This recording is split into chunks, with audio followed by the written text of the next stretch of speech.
বহুমাত্রিক বাংলাদেশ প্রতিপাদ্য নিয়ে আজ থেকে শুরু হচ্ছে অমর একুশে বইমেলা। দুপুর ২টায় প্রধান অতিথি হিসেবে উপস্থিত থেকে মেলার উদ্বোধন করবেন প্রধানমন্ত্রী তারেক রহমান।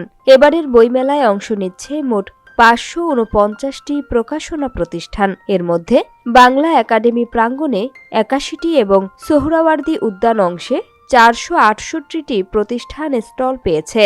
মোট ইউনিট সংখ্যা ১০১৮টি। গত বছর অংশ নিয়েছিল ৭০৮টি প্রতিষ্ঠান, ইউনিট ছিল ১০৮৪টি।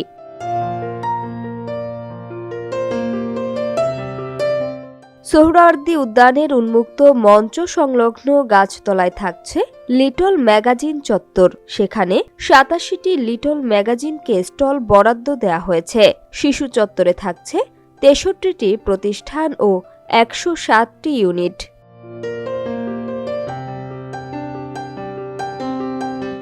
মেলার বিন্যাস গতবারের মতো থাকলেও মেট্রো রেল স্টেশনের অবস্থানগত কারণে বাহিরপথ কিছুটা সরিয়ে মন্দির গেটের কাছে নেওয়া হয়েছে। টিএসসি, দোয়েল চত্বর, এমআরটি বেসিং প্লান্ট ও ইঞ্জিনিয়ারিং ইনস্টিটিউশন অংশে থাকবে ৪টি প্রবেশ ও বাহিরপথ।